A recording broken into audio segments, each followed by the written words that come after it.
When you've got too many ideas and too little time, that's when you need Wix for your website. Wix helps business owners, like you and me, get more done without burning out. It's packed with AI tools that actually make running your business online easier.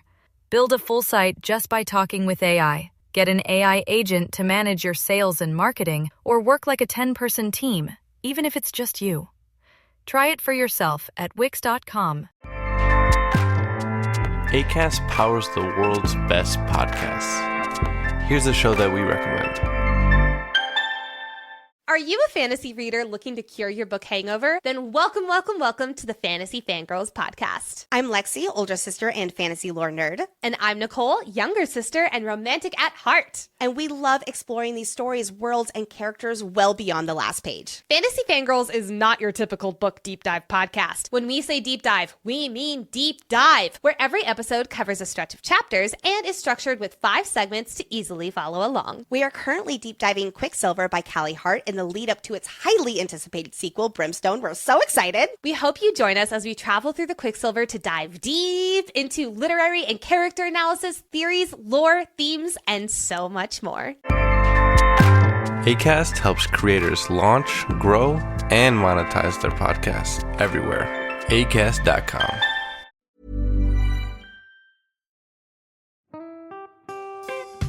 Vic, what are you doing on the 27th of April? I'm busy, Hamish. Oh, what are you doing? I'm going to be part of the Sober Awkward live show. Of course you are. Can I come? No.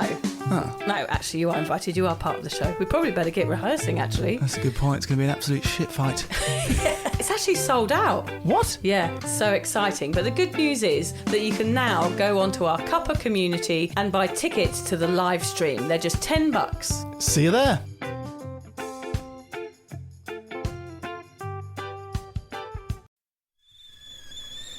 The kettle's boiled, Vic. Great. Perfect timing. Just a dash of milk for me, please, mate. Here you go. Shall we get started then?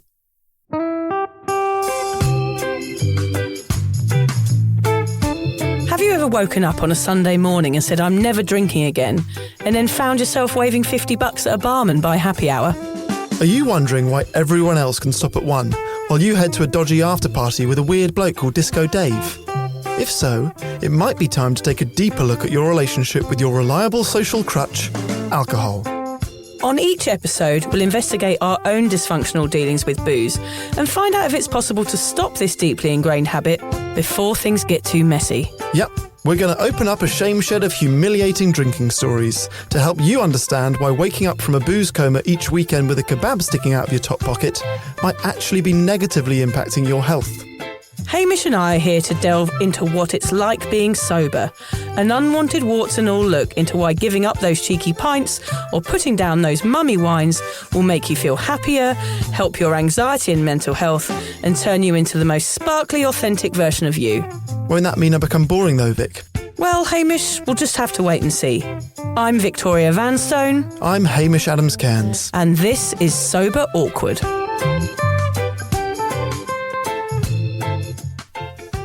So some of you might know that Vic and I recently went sugar-free together. I did a post on Cuppa with a sort of photograph of my supermarket trolley that was full of really healthy, quite dull stuff like quinoa and chia seeds. And people got really excited and said, you know what? We have been replacing one addiction with another. We're also going to go sugar-free. So yesterday I spent cooking for you, Vic, really. Oh, that's very sweet. Isn't it? So yeah. I brought in 3 different sugar-free treats. Excellent. For you to try. I don't know if this is going to make very dull podcast material or if people are going to be into the sound of you eating. Okay, yeah, that is a thing. That is a thing, isn't it? Yeah. Okay, so the first one you've got there, that's the raspberry ripple. That's a little frozen one. Oh, that's really nice. Oh, nice. Okay. Yeah, it tastes just like a normal chocolate. That's exactly it. Okay, so that's gone down all right. The second one, that is a cheese biscuit. It smells a little bit like cheesy feet. Well, it is cheese. It smells a bit like old man's pants. Not that I know what old man's pants smell like. That's a bit dry and a bit dense, but I appreciate the effort you've put into making that small disc of that is flaky disc. That's like the teacher giving the kid full marks for effort when he's done a really bad bit of work. What's this one? This also looks like a cow turd. Yeah, that is my version of the Reese's Pieces. That is a peanut butter chocolate treat. Normally anything with peanuts in is a go for me. but that, I mean, it's very dry. Oh no, I've ruined the rule. I can't speak. My mouth has dried out. I can understand where you were going with that, but you might need to try that recipe again. Is this just you wanting me to cook and give you snacks on the podcast more often? I don't actually, because I know that you had food poisoning last week after you cooked lunch for your wife. So no, I don't think you should use me as your guinea pig as often as you'd like. Yeah, Liz haven't tried these. This is just for you first, and then we'll gauge it. Yeah, just see if I get food poisoning and then test it on your wife. You're going to take those back to the fridge then? I'm taking it back to the fridge. You don't appreciate it? Okay. Oh, he's off. He's gone. I'm going to actually pretend to him that I've done really well on my sugar intake, but actually I did really badly this week, but I'm going to keep that secret. I actually went on a walk yesterday and stopped at the IGA and bought myself a massive bag of chocolates and stuffed them in my face in the car. Anyway, he's coming back. Yeah, so thank you for those, Hamish. They were yummy. I'm doing really well on my... Are you? Yes, really well. I haven't had any sugar for a week since we last met. Oh. It is a total success. I'm feeling complete smugness about it. You know how you get smug in early sobriety? I'm feeling that tenfold in sugar sobriety. Sugar sobriety. Sugar sobriety. Yeah, I guess we don't call know. that. We're going to do a whole other podcast series on sugar. Sobriety. Interesting. Yeah, something in like give the fruck up. I reckon there's something in that. Yeah. Yeah, that's good. Yeah, give it the fruck up. Give the fruck up. Fructose, in case We'll work on you were that. wondering. Look at my sheet. I've got chocolatey fingers all over my white perfect. papers. So, what are we talking about today? Well, today we've done our sugar episode. Yeah. Today we're having a difficult conversation, Hamish. We're going to be talking about getting sober and living with a partner that still drinks. This is a topic that is emailed to us all the time and discussed on our cuppa community. The subject line is always the same. Help, my partner still drinks. Well, today we are here to help. We want to investigate how sobriety affects relationships, the resentment created when a loved one won't address a drinking habit, if it's possible to help your partner quit, how to set a good example, and if they don't show interest in change, how do you accept it, or do you just end it there? Gosh, yeah, it is big topic, Hamish, because it's quite harsh, some of it. Yeah. And I must say, in this episode, we just want to put a disclaimer out there that luckily Hamish and I, as we will talk about later, have had quite good responses to our sobriety from our life partners. So we're just going to give you our opinion on this, and then we've collated the opinions of others. We've put the questions out there to our communities to find out what's been going on with them. Today, Hamish, we're asking the big questions. Do relationships in which one person is sober and the other is a problem drinker ever survive? If so, how? We hope by the end of this episode, you will have less resentment and understand why it's important to have good communication and why you should keep your eyes on your own paper. Let's start by telling you about how this has worked out in our own family dynamics. We both had positive relationship outcomes from going sober. Our partners respect our choices, but that is not always how this one plays out. It certainly is not. I gave you a task this week, didn't I, Hamish? Apart from not eating sugar, I gave you a separate task. You did. You set me homework. I did. This is beginning to feel more like work and less like fun. That's always my aim. Yeah, you always want to be my teacher and I should be the student. Yeah, I don't like the power play. Oh yeah, when this. does it change? When do you evolve? It's when you ruffle my hair on my way out is what I don't like. Who's a cheeky little lad? Stop squeezing my cheeks. So, yeah, my homework was that you asked me to ask Liz 2 questions. Now, bear in mind, I gave up as a non-problem drinker, so my situation would be slightly different to a lot of people listening. But the first question, you'll hear her voice. We've never had a 4-voice podcast. We have never had our partners on the podcast. Never. No. This is proof that they exist. This or is we proof. just know people who've got voices that aren't ours. Yeah, we've just brought some actors in. Wrote a script. So yeah, the first question that I asked Liz was what she thought about me giving up drinking. So I guess in the beginning, to be honest, my first initial thought was, oh no. I think, if I'm completely honest, I think a lot of our relationship was going out and drinking with our friends all weekend, going out dancing and partying. And I'd thought, oh no, that's the end to having fun. How do we have fun together? But over the months, I love it. You know, we've sort of created new things that we like to do to spend time together and, you know, enjoy each other's company instead of going out drinking, like cooking. Hamish has found love for the kitchen and baking and cooking. So that's something that we do together.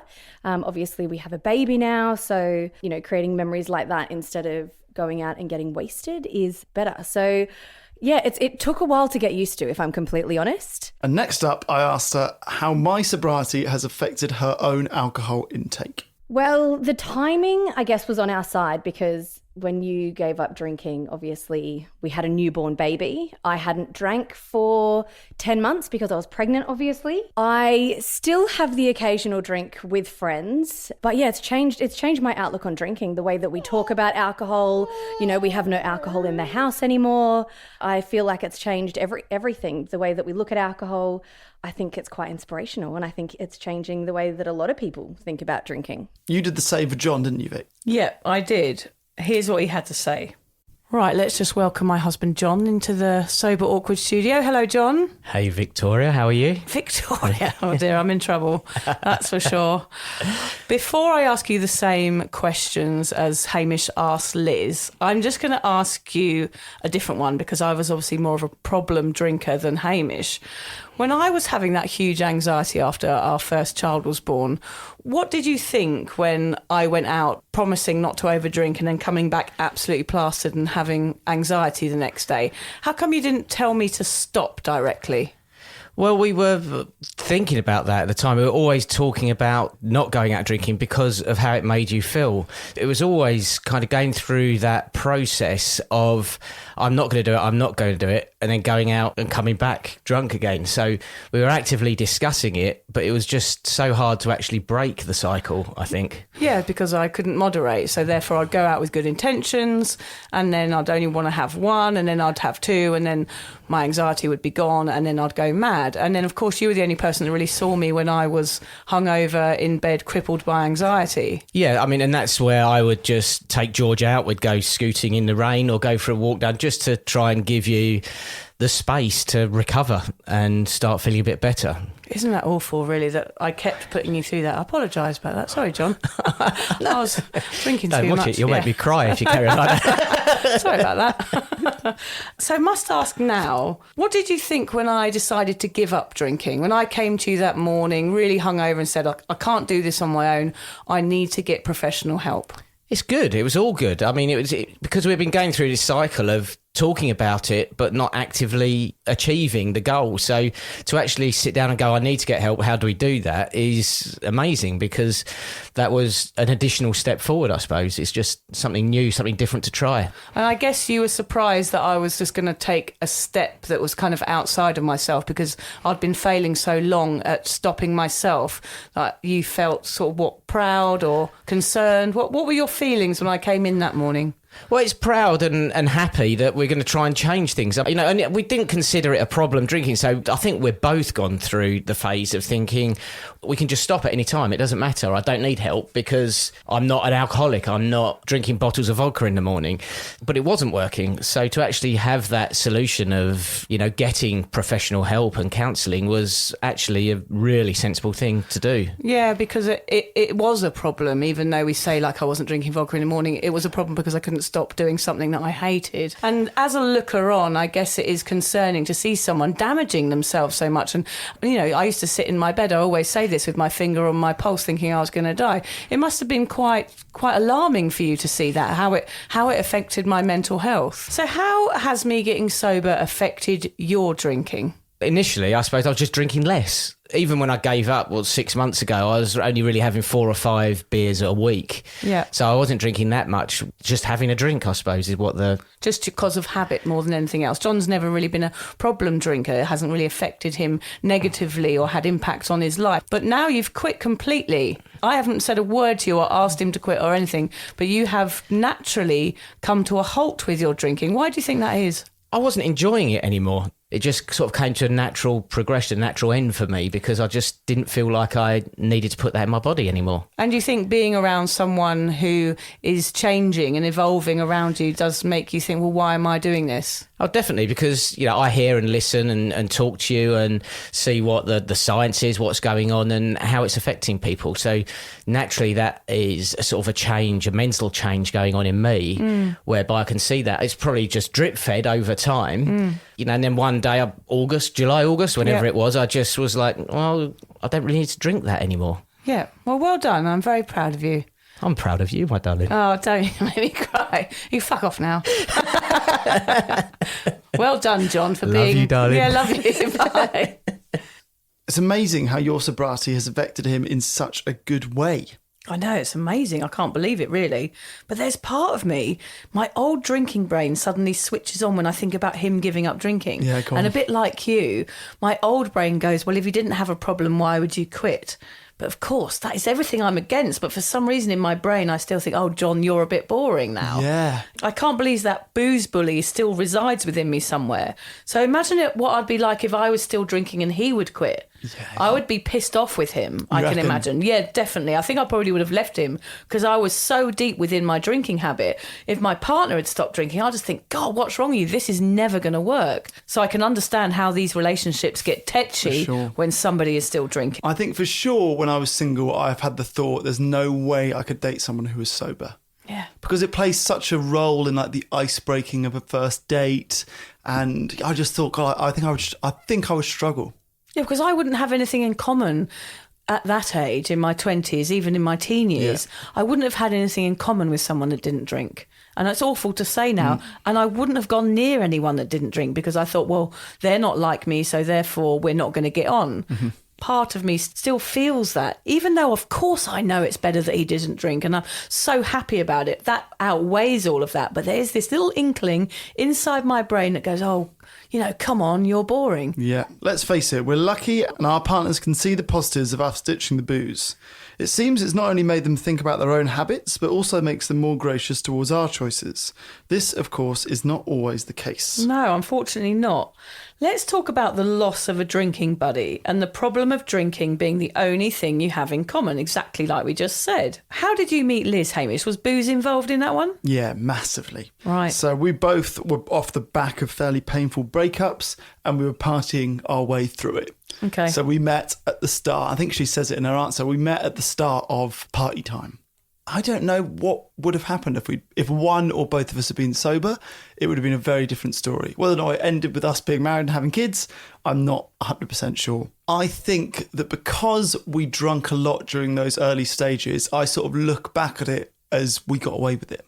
We got away with the fact that everything worked out in the end. Because it's pretty volatile. Like, it is volatile. If both of you drink a lot, there can be more arguments. Also, everyone, I think, has got people that they only have memories of getting drunk with. And then on a morning when you're feeling good about yourself and don't want to drink, you're like, well, I can't meet up with them because every time I meet up with them, we get plastered. So you sort of cut them out of your life. So I think we did get away with it and we could easily not have done. But also because you don't know whether you're going to like that person sober. So then you've been drinking together for all these years when you're in the early stages of a relationship. And then you have to get to know someone without alcohol in them. And after all that's happened, all that partying, you find that actually you might not like that person. Yeah. You only like the fun side of them. And suddenly you've got to deal with the serious side of them. And that changes things. Mm-hmm. Do you think Liz feels like she's lost a drinking buddy? 100%. That's definitely how she feels. But I think over time, she's realised that that's not necessarily a bad thing. When people say to me, are you giving up for a year? And I go, well, I don't know. I don't think I'll stop at a year. I think I'll carry on. She's always like, oh, hang on. I did not sign up for that. That's like a joke we always say. And I guess there is an element of truth in it because I didn't have a problem. You and I went for a walk and I came back and I said, Liz, I'm going to be sober now. She had no forewarning, I should just get dumped in it. I do feel guilty about that a little bit. I feel like I've taken her drinking buddy away a little bit. But I know that is your choice and I can't take responsibility for that. Like I asked you to come in here so that we could see the journey of a normal drinker and I gave you the opportunity to say no. Yeah. But you said yes. But I do feel with Liz, like maybe she's like, God, that bloody Vicky, she's made my husband boring. Well, of course, Hamish is not boring. That's the whole point. I think she looks at it as the cost that we both pay for the podcast. She's like, the podcast is obviously like a good thing that you should be doing with your life. You have got to give up alcohol for it. I have to like live with you being sober for the amount of time that we do it for. But like for the greater good of the podcast, which could help people, that's both the price that we'll pay. I think that's how she now looks at it. Good on her. She's doing a public service. She is. Yeah. But I think at the same time as that, it's made her more aware of alcohol in society. Like she sees it a lot. She sees what we see, even though she still drinks a bit. She's like, God, it's wild how much it comes up. Like, it's wild how much sobriety's been spoken about at the moment. It's wild how much you see it on TV or films, or how even politicians normalise, like Barack Obama having a Guinness in Dublin. You know, whatever it is, she sees it through our eyes. Yes. Now she sees the bad side of it. Okay, which is exactly what's happened with John. I think John's just further down the line. Further down the line. Was John your main drinking partner? We met when we were drunk and we went out drinking on our first date. Mm-hmm. But our relationship was the first relationship I've ever had that was not completely drenched in booze. Mm-hmm. We had gone on dates in the morning. In fact, our first ever lunch together was a lunch without alcohol involved. And I think that was the only time I'd ever gone on a date where alcohol was not on the menu. So I knew at that point I wanted to change a little bit, and that the relationships that I was having that were based around alcohol weren't working, and I knew I was looking for something else. I didn't know that alcohol was the basis of that, but actually I realised now that that's what it was. I was looking for somebody more stable that didn't drink as much as I drank. So I think I was subliminally searching that out. I'm surprised that you didn't drink at that lunch. I think I was trying to put forward a different image of myself at that point. I'd made a mental decision to come across as more, I don't know, what's the word? Responsible, grown up. Yeah, more responsible. I wanted wife to come material. Yeah, I wanted to come Yeah. across as wife material and childbearing material, not some bloody drunk that I'd been for all these years. Yeah. And we had kids very soon after we met, and I stayed with him because I could see within him that I could possibly have a life that wasn't just a massive piss up. Yeah. Have you been in relationships in the past with people that drunk more than you? Have you been through that cycle of going, oh God, it's another piss up person? I always went out with people who either drank equally to me or more than me. Right. Of course, my Thai boyfriend was an example of the more than. His drinking made him a bit angry and it scared me sometimes, and I would try and get him to slow down. He used to drink that rice wine that they make in that local brew, and it used to be quite frightening because his eyes would go red and I knew that he was in a blackout and didn't know what he was doing. And that did scare me, but I felt like I couldn't ask him to stop because I was still drinking. So that I was in a sort of hypocritical land where if I said to him, please slow down, it didn't seem like the right thing to do because I was the one still sat at the bar with a bottle of Sang Sum whiskey. Like, where's the line drawn there? I think a lot of people listening to this episode will be in that position. Yeah. So I think people listening to this episode, some will be sober with a partner that still drinks, or they'll both drink and one will be concerned about the other one drinking too much. Yeah, and that's difficult, isn't it? It's difficult because, do you just both go sober? Yeah. Because it's a lot easier to just both go sober. It would be, yeah. Than to sort of stand on your high horse and tell them to cut down when you're drinking. Yeah, very, very hard. Put yourself in a difficult position if you are still drinking.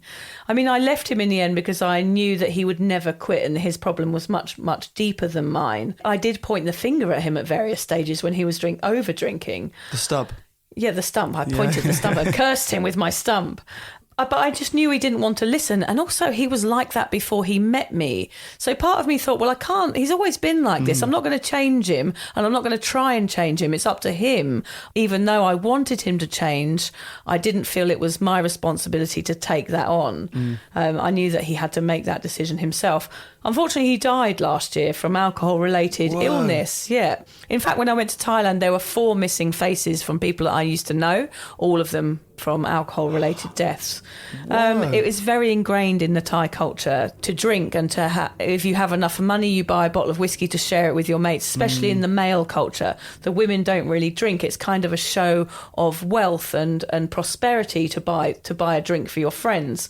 And it wasn't a sustainable lifetime. I left. He stayed on running bars and everything like he did. And unfortunately, he did pass away last year. I'm glad I left that life because I think I would have gone down the same road. There was no consequences to drinking because you just opened up the bar the next day and you carried on. But it definitely had negative effects on our relationship. We were always arguing. He was always drunk. I was always drunk. It was a mess, really. It wasn't a fun relationship to be in.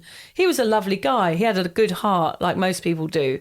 But the alcohol really took something away from him and made him quite angry sometimes.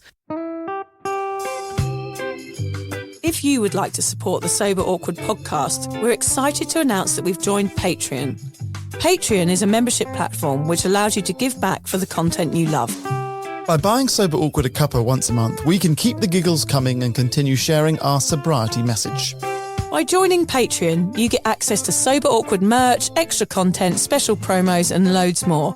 Just find the link in the show notes or head to patreon.com and search for Sober Awkward. And together we can learn how to feel the awkward and do it anyway. Hamish, have you ever had a relationship in which one person drank too much? Well, No Game Hame has not had a lot of relationships, Yes. Vic, as you well know. So I only really had one before my current one. And current one makes it sound like it's going to... it might end soon. My current wife. Yeah, well, she better play her cards right, isn't she? So, yeah, I only really had one relationship before. She was like a mega lightweight. So actually, she probably drank less than me, but got drunker. Okay. If that makes sense. So, although when I first met Liz, we were both drinking heavily. And I think because of that, so Liz and I, our anniversary, the day we started going out was June 30th. And I suggested that we both do Dry July that year. So like the day one of our relationship was both of us giving up drinking. But wait a second, I'm going to pause you there. Yeah. Isn't that funny, Hamish, how we call you the normal drinker and we're like, oh yes, he can take it and leave it. But the first day of your relationship with somebody who you drank with, you want to do Dry July. Was that because you wanted to experience a real relationship rather than one that was just drowning in alcohol? I think so. And I thought she parties too much. I thought, when I first, I wrote this in my wedding Okay, plan. this is interesting. So you went, ha ha ha, let's do Dry July, won't it be fun? Thinking, actually, I think she parties too much. Yeah. So I was doing it for her, really. Oh, God, that's My interesting. first impression Does she of her, know this? Yeah, she knows this. My Okay. first impression of her was, I say it in my wedding speech, which I'll tell you in a second. Remember, I did that poem. Yeah. And my first impression was that she's obviously like wild and great fun, but you don't marry the wild, great fun one, right? No. So I said in my wedding speech, I said, I remember thinking this Liz girl is fun, but is she the one? Can I see her wiping the bum of my son? Oh, yes. So that was my first thought. So I thought, let's both do Dry July. And it was probably that situation we spoke about. I was like, well, I can't tell her to do it, but if we both do it, then it's sort of okay. I guess it's a good test as well to work out if somebody can give up alcohol the next day, like if they're a real over drinker or an alcoholic, because most people wouldn't. Yeah. And also, I would have just, if that were me, I'd just go, oh, fuck off, mate. Well, we weren't even living together. Don't tell me what to do. I was living on a farm in the middle of nowhere, and she was in Sydney, so I don't actually see her a lot that month that we gave up. That's crazy. Well, it Yeah. shows you were meant to be together. I guess you knew quite early on because you were both of a sane mind. Yeah, well, I think it's a good test because although I've not been in relationships with people that have drunk more, I've definitely had these flings which have like carried on as one of you's drunk and then you end up hooking up with the other one. Yeah, and they fizzle. Inevitably they fizzle because at some point you've got to have a serious conversation and take it to the next step. Yeah. So I think I can relate to that. Like I understand people being in relationships with people and it just lasts forever and you just get hammered all the time. Yeah. And eventually there's a day when you're like sitting with them at breakfast sober and go, I have got nothing to say to this person. Yeah, I don't know anything about them. Yeah. All we do is drink together.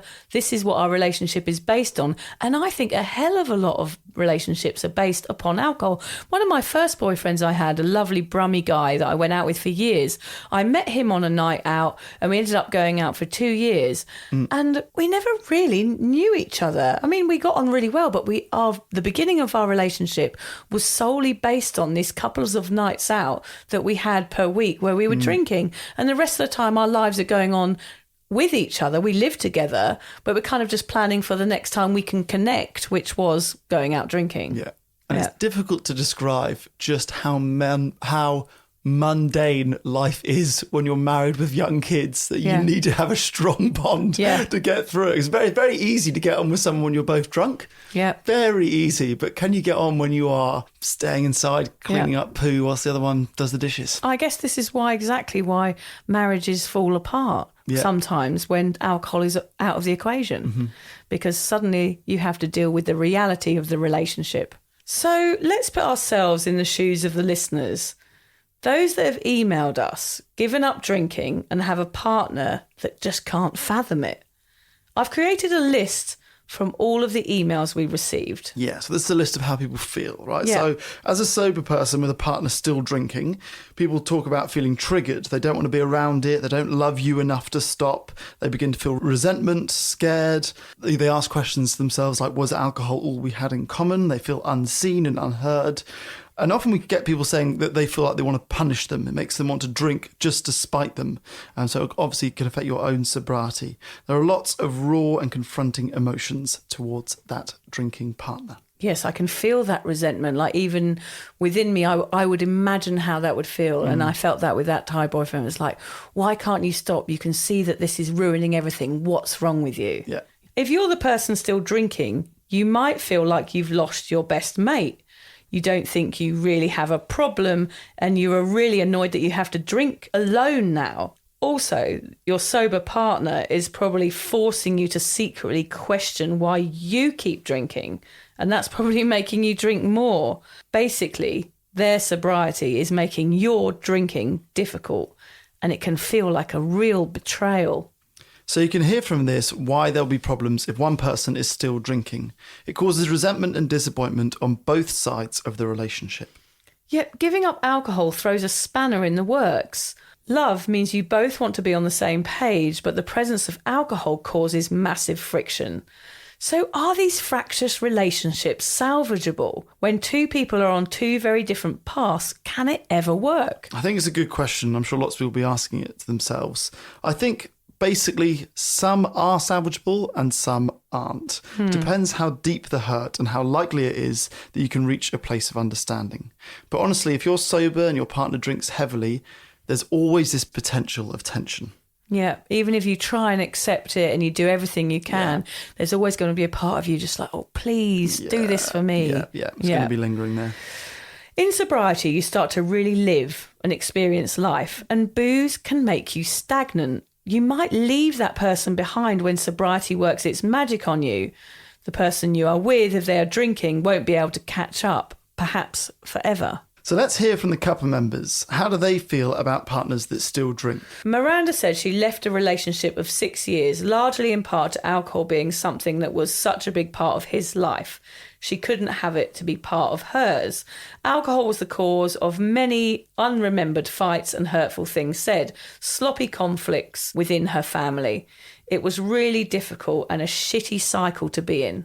I've had so many drunk arguments with a partner that I can't remember. Yeah, you never really know how they start or what the point is. Never about anything. And all those shows on TV, like those terrible like Maths and those like sort of Geordie Shore, the arguments that they have on those, I was sit there thinking, you're arguing about nothing. Yeah. None of you even know what you're talking about. It's absolutely pointless. And they're fighting in the streets and the girls are crying and all of these things. Nobody even knows what they're doing. No. It's always alcohol related. None of them argue when they're sober. I would say I've never had an argument sober, ever. Really? That's amazing. No, always drunk about pointless crap. Yeah, it's stupid, isn't it? Anyway, Mel said, I've never expected my husband to quit with me. He hasn't, and it's become very obvious to me how much his drinking is actually a problem. I absolutely resent what this habit is doing to him.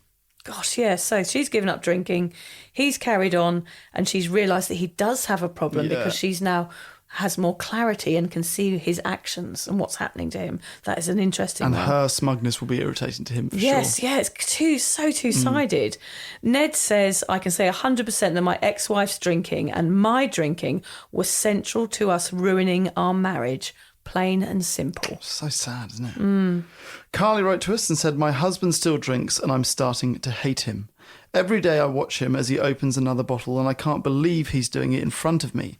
I feel like he's rubbing it in, teasing me. I have thoughts of leaving but wonder if I will just meet someone else that does the same. Of course, that is a chance. There's not many sober people around. Yeah. Join Cuppa. Well, she's on Cuppa. Yeah, join Cuppa. We can set her up. Yeah, set her up. Loads of sober men on Cuppa. Yeah. That's it. We'll just put all of these people together. Yeah. We'll sort it out after the show. Steve-O says, my wife drinks a lot. She loves me sober and knows I had to do it for my own health, but for some reason she still thinks it's okay for her to drink loads of wine with her friends most weekends. It makes me feel annoyed and she thinks it's normal because I was the one with the problem. She can't see the bigger picture or that it makes me feel uncomfortable. It's causing lots of arguments and I'm not sure what will happen.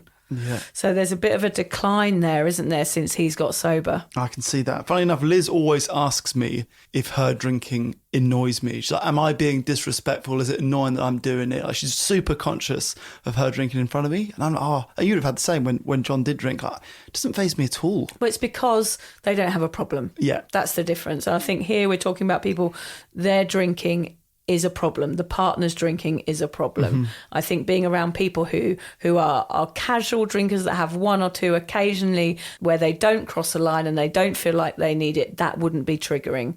But these people are with people who are over drinking, and that's fair. what's causing the problem. Fair. That's why Liz and I have both given up sugar, because I do have a problem with sugar. If she was still eating sugar, if there was Snickers in the house, I'd be eating the Snickers. Yes, so true. Dania wrote to us and said, I need help. I don't know what to do. I'm sober and love my sober life, yet my partner is a big drinker. I love him and he loves me. I used to think we were the perfect couple. We drank lots together and now I've stopped, we're drifting apart. Everything I say sounds like nagging. The more I try and approach the topic, the more he drinks. How can I help someone that does not want to be helped? I know he would be so much happier sober. Yeah, so there's that feeling there. It's really heavy. It's like a really heavy feeling of, I love you and I want you to experience what I'm experiencing in my sober life, and I want you to be part of this. But of course, it's just not as simple as that. That's sort of the perfect example, that one. We get that one a lot. They're asking advice and there's so little that we can offer to help. You know, like, what do you do in that situation? I don't know. I guess it's seeking therapy, it's professional help, it's you know, it's so many people find themselves in this situation and it's heartbreaking. Well, this is why we get this email all the time. People say, what do I do? Help, my partner still drinks. And I find it very, very difficult to answer. So what we're going to come up with here is just a few ways that you can have this conversation with people, and we'll find out later if there's any real action you can take. Yes. So how do you help someone that is not ready? So, instead of nagging or feeling sad and resentful, what things can you do to help your partner see your side of the sober story? What are some practical ways of helping them rather than just stewing on it or arguing over it? Oh, and stewing on it doesn't help, does it either? Because then you're just going to get really angry with that person quietly on your own, and that's not good for you. That would be me, just passive-aggressively cleaning dishes. Making lots of noise as you put forks away. The first thing to do is have an honest chat. Don't go gun-ho. This is a very provocative time for both parties, and it might take a bit of preparation. Plan what you're going to say ahead of time. Write it down. What points do you want to raise here? Right. Consider your timing. Choose a good and appropriate time to raise your concerns. This has to be a time when your partner is sober and in a good headspace. Be sensitive and show empathy. Empathy means experiencing the world from the person's perspective without judgment or criticism. Remember how you felt. Treat them like you would have wanted to be treated, with kindness, and let go of the resentment you feel just for a moment. Oh, it's hard. That is hard, isn't it? Easier said than done. You've just got to let it go. You've got to take a deep breath and just, really let that resentment go for a moment. If you want to have a decent chat with someone, avoid argument. Arguing, confronting, blaming, shaming, and lecturing do not invite change. They invite resistance. Tell them how it is affecting you and show your concern for them. Tell them you love them and that you want to help. Yeah, that's exactly what John did to me. That's the angle. Yeah. I want to help. Yeah, I want to help and I'm trying to understand you. Tell them about your sobriety and why it makes you happy. They may be feeling shame, guilt and embarrassment about their drinking. Hearing that you felt the same at some point may help them confide in you and get some help themselves. Don't use blaming or accusatory language, such as you need to get help, you're messing things up, you need to change. Yeah, that does not work. No. I mean, it feels tempting to do that, but that isn't going to work. Instead, take a collaborative approach with phrases like, I'm here for you, I want to support you, I want to hear from you. I've noticed these things about you. These can make your partner feel less isolated and more convinced you want to help them. Keep in mind your partner may not be ready to manage their addiction. Give them some time to sit with what you've said. Leave them with something like, let's talk about this again in a few days and see how we both feel then. I'd really like to work through this together. I know at this point, Hamish, that if John had said to me in those moments when I was waking up with that terrible anxiety, you need to stop drinking, which he never once said, I would not have listened. Yeah. What did he say? We just had ongoing conversations about it over many, many weeks, Right. about me trying to slow down and trying to just have one, because it was never on my radar to stop drinking completely. I was always trying to learn how to moderate. So when I went out, I would say, yes, I'm going to try and do better. I don't want to have a hangover tomorrow because I've got to look after the kids. And then I would go out and I would completely fail. So then we'd have the conversation again. What can we do? What can we do to make this better? It was always the aim at moderation. But then, of course, when moderation fails for so long, you have to confront the reason why it's failing, which is what we did eventually. And I think if he'd just said to me, you've got to quit drinking, it was too harsh. Yeah. It was too strong words that I would have just backed off and gone, no way, and perhaps never sought help because it had been someone else's decision and not mine. Yeah. And that's the importance of having these conversations and keeping those lines of communication open about what is happening to you. Yeah, so have those conversations over a long time. I guess that's a good piece of advice. Not too long. Really, you can't. Yeah, true. Yeah, but someone can only give up when they're ready. Yeah, totally. Not when you want them to be ready. Yeah. So it might take some time. Might take some time. If you've tried all of these already and it's not working, if these types of conversations just lead to your partner storming off and thinking you're a bit of a smug, sober twat, then there has to be another route, Hamish. Yeah. The worry is all this confrontation might be affecting your own sobriety path. Living with an alcoholic can be extremely taxing on your own well-being. This is especially true in the case of an alcoholic husband or wife. So, the gentle conversation failed. What now? You can't force someone to give up drinking, can you? You can't, actually. It is so difficult to watch someone close to you suffer. However, remember that you cannot force someone to seek help. Treatment is a decision that your loved one will need to make on their own. Becoming overly invested in your partner's well-being may be defined as codependency, and this can be detrimental to your own mental health. So be careful and have boundaries in place. Don't let their drinking affect your sobriety. That keeps making me think of how in AA, on the films, in AA, you're not allowed to date someone from AA. Yes, you're not allowed to. That's no, you're the not rule. supposed to. Yeah, because it would create conflict, especially if one of them starts drinking. That is definitely going to make you think, oh, well, maybe I can have one too. So Vic, what's the best way to influence someone you love going sober? I think the answer is, Hamish, is to just be sober. That is where the true magic layeth, young Master Hamish. You did say that your sobriety has had some good effects on your family, but not everything that you have done in your life has had good effects on your family. Little story about your youngest son. Well, yeah, Freddie has started saying the F word all the time. He's only 4. And I know that I probably say it. So my giving up drinking is definitely a good effect and had ripples throughout my family. Even my family in England, my sister-in-law Claire is now sober, and throughout the world with this podcast. Sure. There are some things in which I am still a terrible influence. And I swear quite a lot. I'm going to stop now because it's obviously having detrimental effect on my 4-year-old.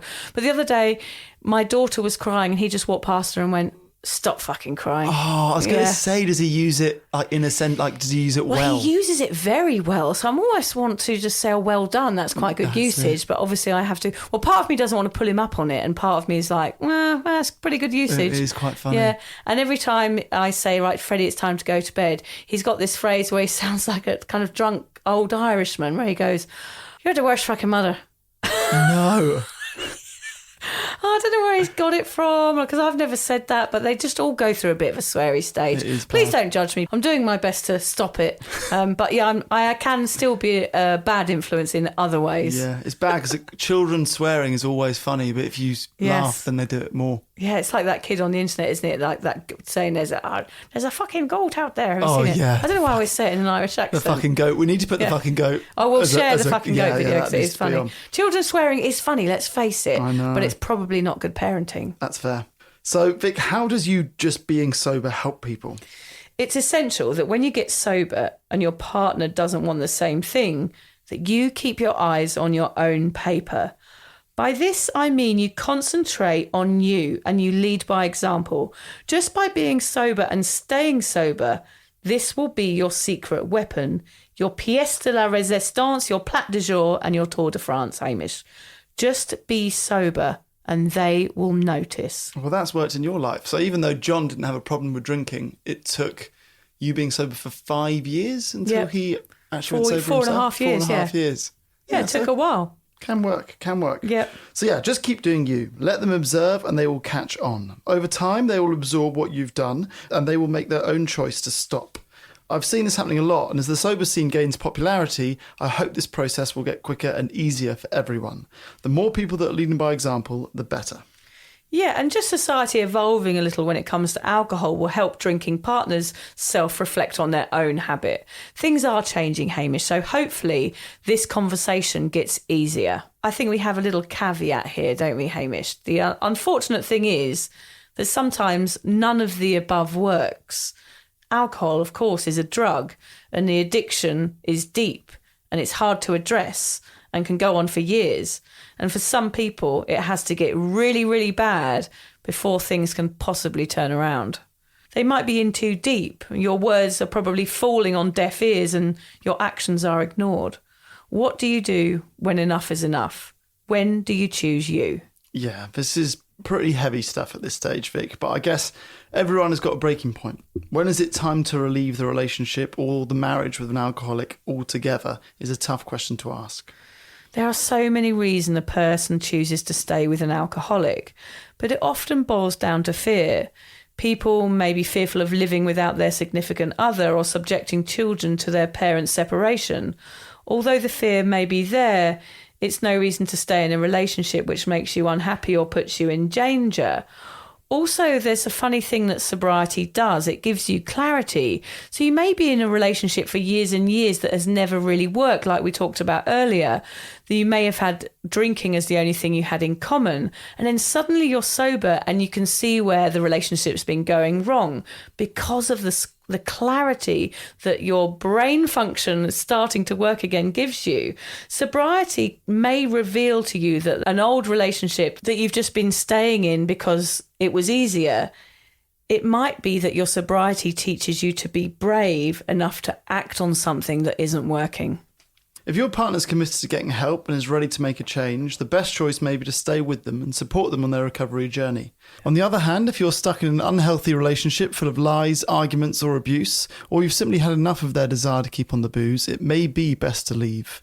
This is especially true if you've given your significant other the opportunity to enter treatment, quit, shove books under their nose and had endless serious chats, but they've continued to refuse or deny that there is a problem. Bit of tough love, eh, Vic? Yeah, tough love, unfortunately, is sometimes the only thing that works. I think there comes a point when you have to choose your sobriety as well. Choose you because you deserve to be happy. Just remember that. You deserve to live your full sober life. And if someone is trying to destroy that and will not budge when it comes to booze, you may have to consider making some pretty tough choices. Yeah, this was a hard-hitting episode today, Vic. I'm so grateful to both Liz and John for understanding why we chose this path. And I can't imagine what it would be like to have a partner struggle with alcohol and feel like there's nothing you can do to help. It must feel stressful. Don't forget, if you want to chat about this topic, just go on Cuppa, find others that are going through this difficult time too, and try to get some professional input. It's always great to get another point of view so the responsibility is not all on you. See a doctor, a therapist, have some joint counselling.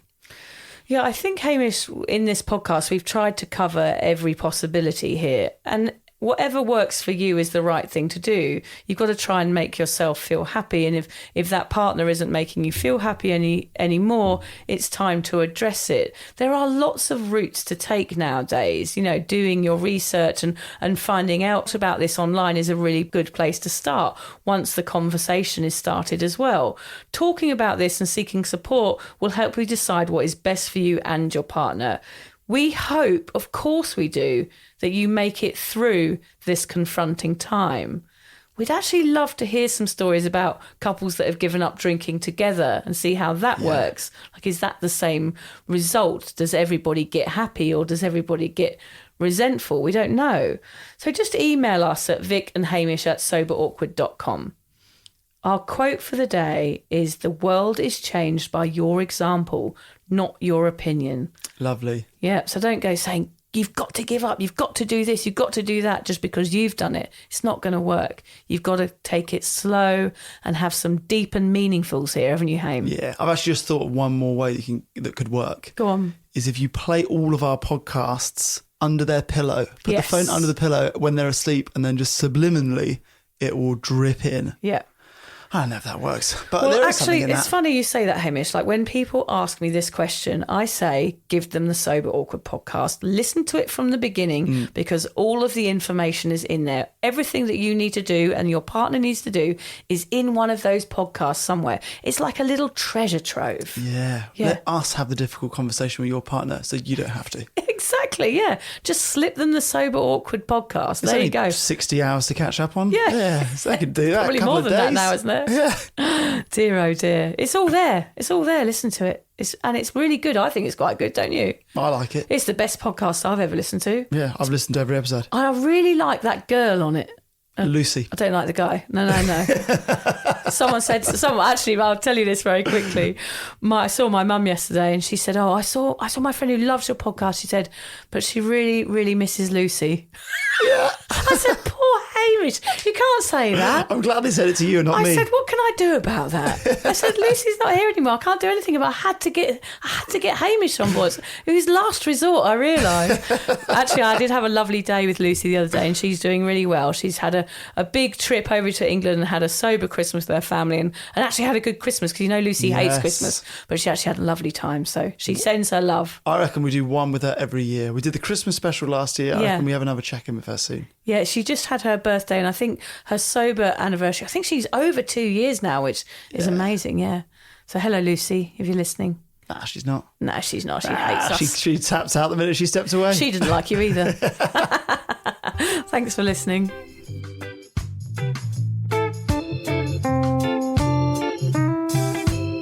If you're questioning your relationship with booze, you're struggling to moderate, or your hangovers are causing anxiety, it might be time to reach out for some support. Yeah, just talk to a mate about how you're feeling, contact a local doctor, find an AA or sobriety group. Vic's got one. Yeah, just head to www.cuppa.community. Remember, if you're questioning yourself, it might be time to seek support. Even though this journey can be awkward, it is definitely worth it. And if you've enjoyed the Sober Awkward podcast, don't forget to review it, rate it, and share it with your mates. They have to share it with their mates? Yeah, of course they do. I'm not doing this for nothing, Hamish. Bloody hell. How do they share it? I don't know, just write it on the...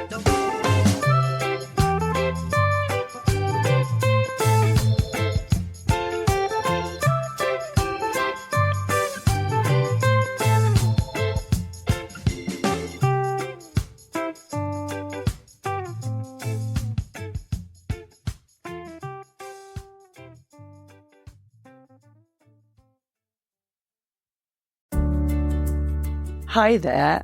I wanted to tell you about a podcast that I think every single one of you will benefit from.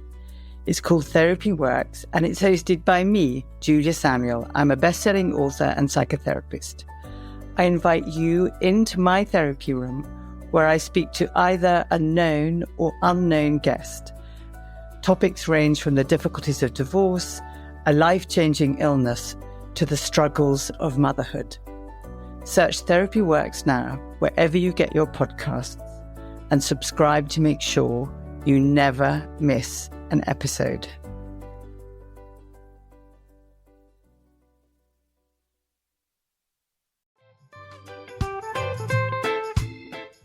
Vic, so do you fancy coming on a sober holiday? Don't worry, we're not talking about some corporate wellness retreat with cucumber water and enforced eye contact. No, this is a sober awkward retreat. 8 days of sun, sweat, laughter, and absolutely no hangovers. Yep, it's all happening in Thailand next October. Picture this: yoga at sunrise, writing workshops, ice baths, Thai boxing, and lots of awkward sober dancing under the stars. It's a proper holiday with proper weirdos, our kind of people. Yeah.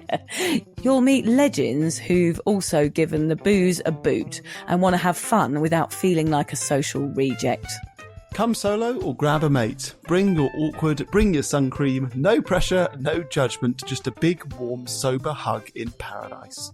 All the info is at soberawkward.com/retreats. Come and get sweaty with us, emotionally and physically, in our all-inclusive jungle resort. You'll start out as 15 strangers and leave with 15 new sober mates. I'm not sure I want 15 new sober mates, actually, particularly sober ones. Yeah. Oh, well, you're not invited then.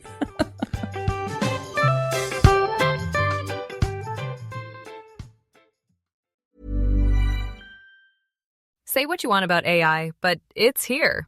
And it's helping businesses get more done in a day. Wix's website builder is infused with AI so you can stay ahead. Create a beautiful, functional website just by describing your idea.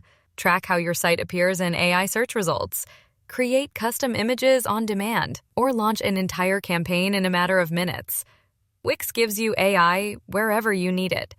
Try it now for free at Wix.com. Acast powers the world's best podcasts. Here's a show that we recommend. Unless you've been living in a cave or counting your breaths at a silent retreat for the last decade, you may have noticed that the world is burning down around you. In fact, you may start to believe that the ancient gods are cursing you and your fellow humans. Unlike you, the humans from Greek mythology didn't have to wonder. From the monster-fueled wanderings of Odysseus to literally anyone who encountered Theseus, there was no question that the ancient people understood bad luck, bad people, and most importantly, fickle gods. When the headlines get to be too much, there's no better way to ignore the future than to take comfort in the past. Every week, Liv Albert retells a wide range of stories from ancient Greece and Rome in the podcast, Let's Talk About Myths, Baby. Not for the faint of heart, Liv unpacks violent plot twists that will make you squirm and ironic turns of fate that may make you pee your pants from hysterical laughter. Let's Talk About Myths, Baby is available wherever you get your podcasts. Acast helps creators launch, grow, and monetize their podcasts everywhere. Acast.com.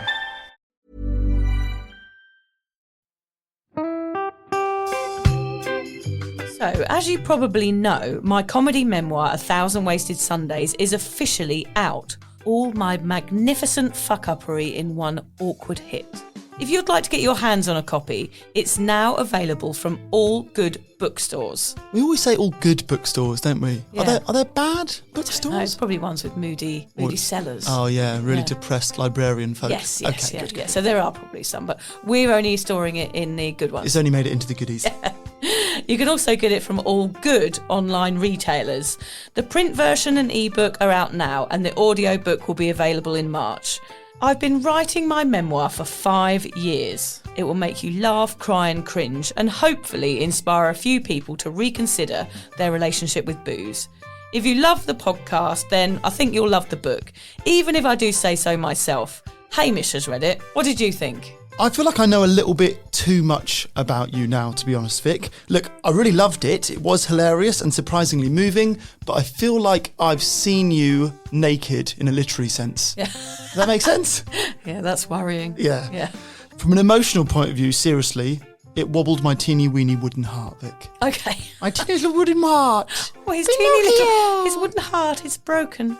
Anyway, so if you do manage to get your filthy mitts on a copy, please do me a favour and head to goodreads.com and give me a review. Doing that will help me get it out there to those that need a bit of sober support. So there you have it. My story, unwanted warts and all. Come and get awkward with me. Not to be too demanding or anything, but seriously, go and buy it now. Go and buy it right now. Yeah, don't just tell your friends, buy it, and then buy your friends one or two. Yeah, don't give them a copy, buy it. Yeah. And you know what? Don't be careful where you store it. If you lose it, you can always buy another 5. Buy another one. Yeah.